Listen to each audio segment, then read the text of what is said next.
This one is about the older son, because he was lost too.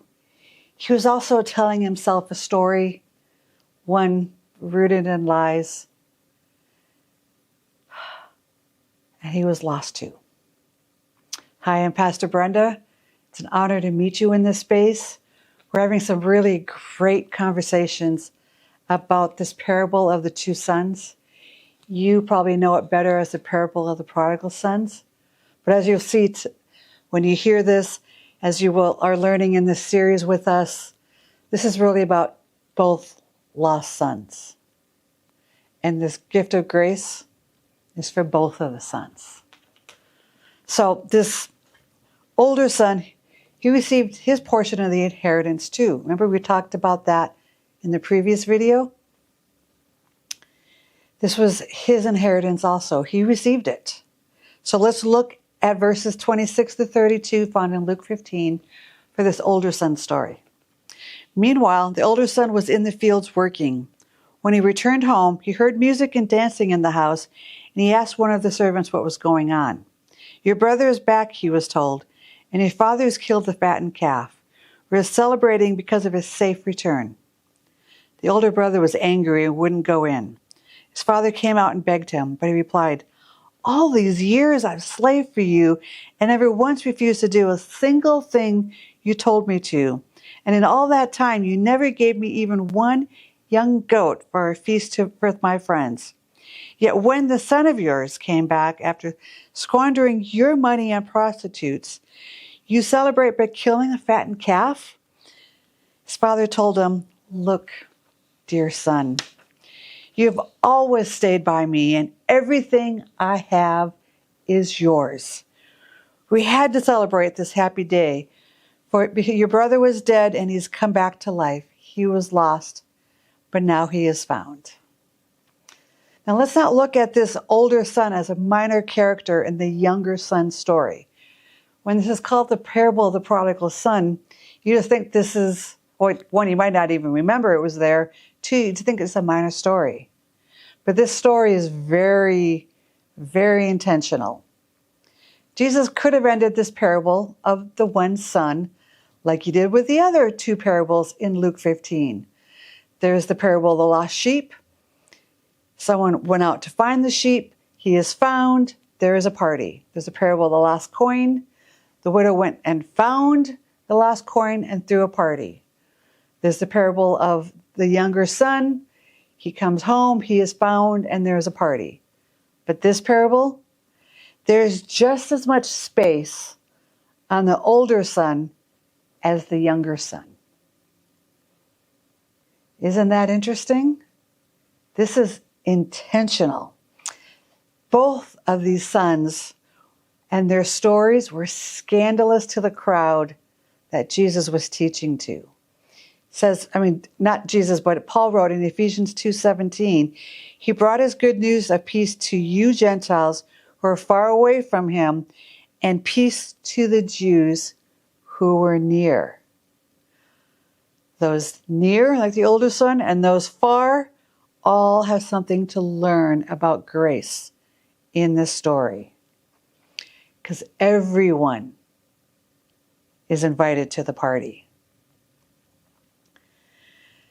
It's hard to receive love when you're the older son too, because you've also been telling yourself a story. If you're the younger son returning home, you have little to lose. You've already lost everything. What was your identity? You've lost it. And now you got to come home and try to remake your identity. But as the older son, you have built an identity. This is the story you have told of how good you are and how you have stayed and you have steadfastly built. This is your identity that you have built, which is why he felt such anger at his younger brother's return. So first conversation question. I hope you gathered with your roommates or with your family to talk about this together or in a small group. Hi, everyone. What is the story the older brother has been telling himself? Have that conversation.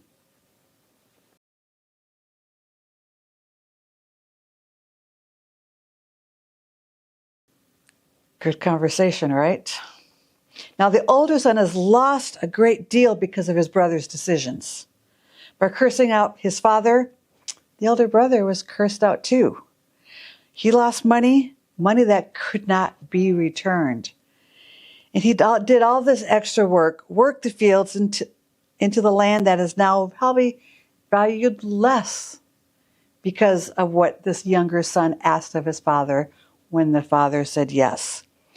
He was abandoned by his brother. This was an emotional wound too. He was left alone. And so when his brother returns, he hears a party going on. He hears the noise. And while he's working out in the fields, his lost resurfaces, sending fearful signals throughout his body. He freezes outside the party, unable to enter. The wound has become too much. And when you're wounded, you find scarcity to be safe. So let's talk for a moment here about your scarcity and your faith. The younger son took his money and left. There's too little time, money, and love. I must go find it all now. That's scarcity mindset. The older son didn't bail. He managed, he worked, he was responsible. There's too little for me to rest. That's a scarcity mindset. Scarcity is the belief that you are not good enough, don't have enough, or will never be enough, and that this lack is tied to a deep sense of personal inadequacy or shame. Scarcity leads to heightened attention, emotional responses, and decision-making changes.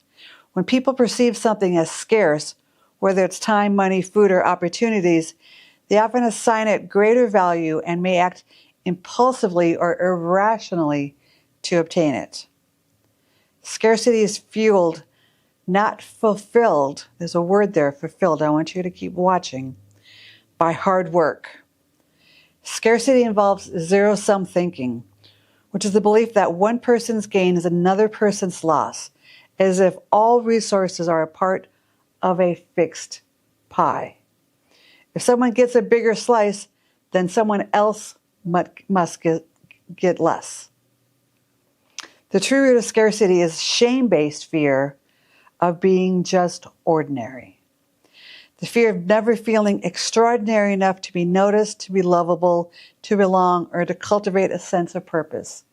Because this other person is getting that, and there's not enough pie for me to also be considered extraordinary enough. So I must work harder, get more attention. And there's a fear and there's shame based in that. It's more than I don't have enough. It's in I am not enough. Can you see the scarcity at work in both of these brothers?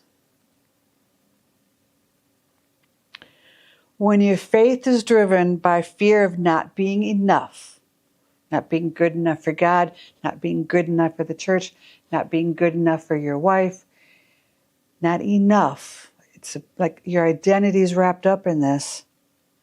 Religion provides a streamlined way for us to deal with our fear. You can read your Bible more, go to church, tithe, don't do the big sins, just keep doing. Remember, this whole series is about grace. And you're missing the message of grace. But of course, it's easier to keep doing and to exhaust yourself. To maybe you will be enough. And feel God's approval or someone's approval. And you're just missing this message of grace. Scarcity bullies your soul. So you become obsessed with building my life, are frantic to try to catch up. You feel like you're missing out. You search but don't have hope of finding. You build but don't have a vision for finishing. You strive but don't believe you have what it takes. You compete, you compare, You hide, you feel ashamed, but you don't know why. You refuse to move towards others, and you dread small beginnings. Just a beginning list, by the way. But are you feeling this? You convince yourself to just try harder instead of figuring out why you feel the scarcity. Nerding fact. Jesus is telling this story to the Pharisees who are doing everything in their power to define the straight and narrow for themselves and everyone else. They are the older son. I wonder if they noticed that. So in the beginning of chapter Luke 15, we got, again, the parable of the sheep, the lost coin, and the parable of the two lost sons. Verse 1 through 3, the tax collectors and then other notorious sinners often came to listen to Jesus teach. This made the Pharisees and teachers of religious law complain that he was associating with such sinful people, even eating with them. Like, there's not enough grace for the Pharisees and the sinners. Oh, what is not enough Jesus for us if the sinners are getting to have Jesus? Do you see the scarcity in them? So verse 3, so Jesus told them this story. And here comes the three lost parables. So here they are listening to this, and I'm sure I can just see this. They're expecting Jesus to announce judgment on the younger son. But that didn't happen. See last week's video. They're expecting their good works to be acknowledged. They're expecting Jesus to say, they're here in the crowd here, and they're stirred up. And they're expecting Jesus to say, you are enough, right to them themselves.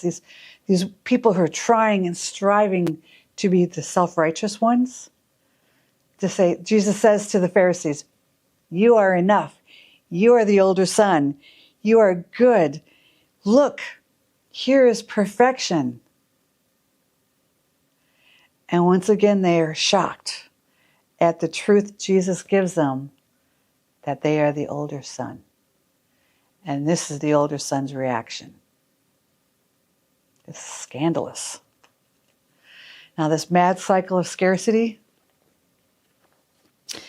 if we can't be the most attractive, at least we can be the best at something. And if we can't be the best at something, we can at least be the hardest working. And if we can't be the hardest working, we can at least be the most congenial. And if we can't be the most congenial, at least we can be the most noticeable. And if we can't be the most noticeable, then we can at least be the most religious. And if we can't be the most religious, we can at least be the most exhausted. And here's where the Pharisees are. Here's where the older son is at. And here's maybe where you are. You are exhausted trying to be noticed that you are enough. And you just so badly want to hear that you are enough. This is your story. But there's a lie you are believing that got you to this point of exhaustion. Let's keep talking. I got a couple of conversation questions for you. You guys, you group ready here? If scarcity says, I am not enough, what might grace say in response? Have that conversation.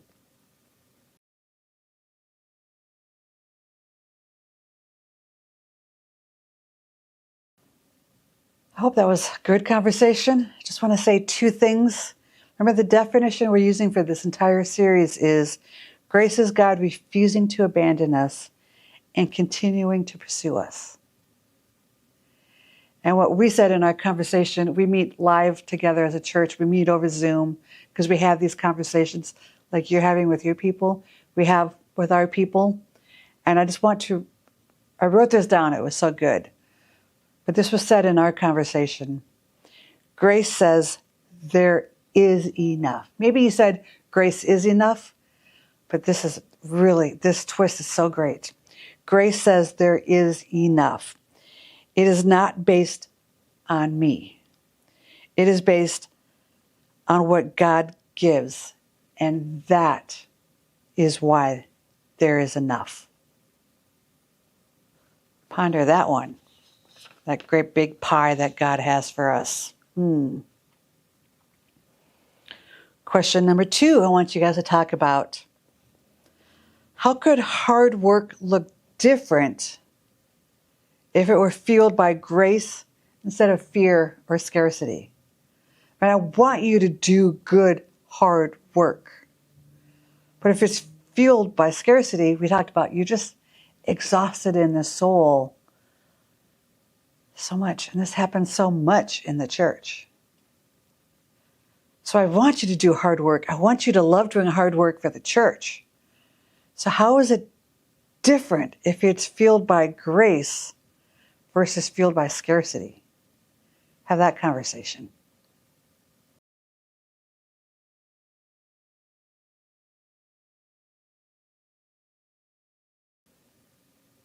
Last question.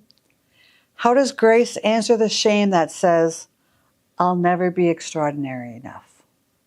Because remember, scarcity has a voice of shame. This older brother, this older son, has a voice of shame, feeding this lie that has made him make all these assumptions towards the father. So how does grace answer the shame that says, I'll never be extraordinary enough? Have this conversation.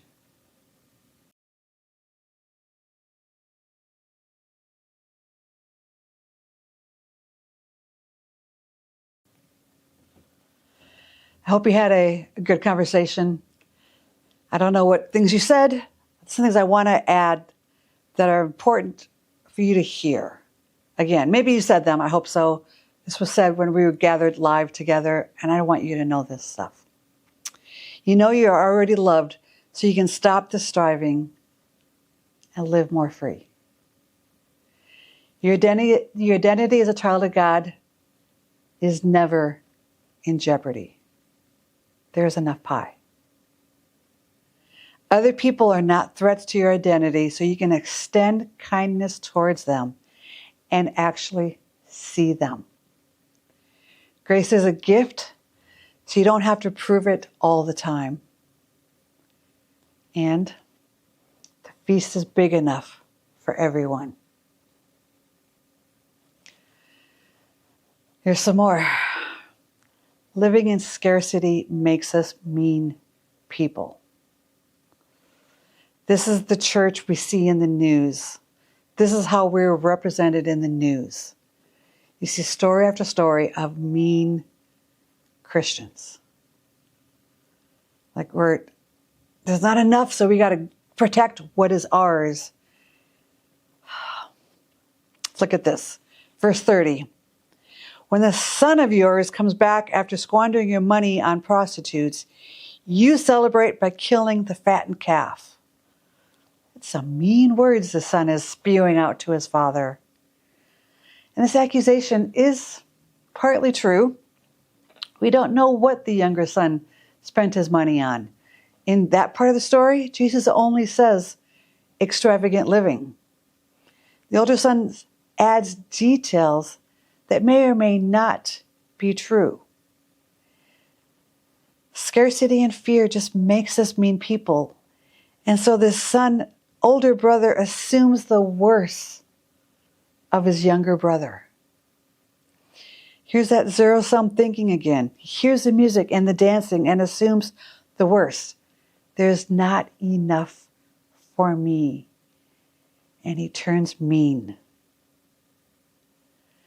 And as soon as we convince ourselves of the worst, we can justify the worst in ourselves.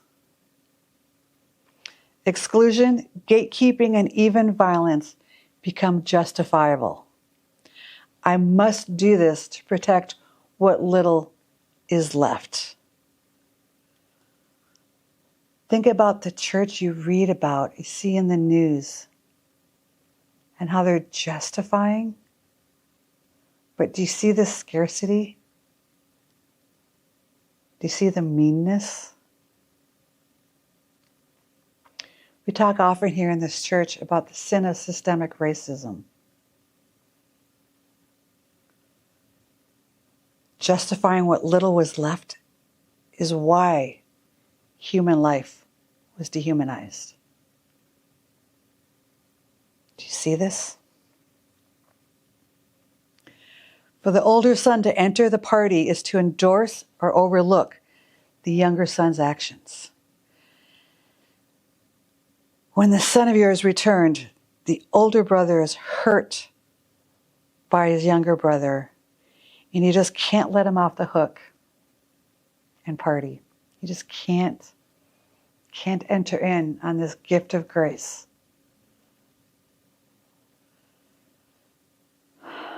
This gift of grace, where the pie, there's enough. With grace, there is enough. The older son wants to see some restitution first. He wants someone to work hard with him, plow the fields, to pay the cost to stay, to recognize all this hard work that he has done. Look at him. Look what he's done for this church. Look what he's done for this culture. Look what he's done. The more we pay, the harder we work. The more our scarcity and fear metastasize into resentment. The older brother resents the younger brother for leaving him the work and the extra work. He resents his father for allowing the brother to leave and then celebrating his return. The older brother feels like he has been treated unfairly. Verse 29, but he replied, all these years I've slaved for you and never once refused to do a single thing you told me to. And in all this time, you never gave me even one young goat for a feast with my friends.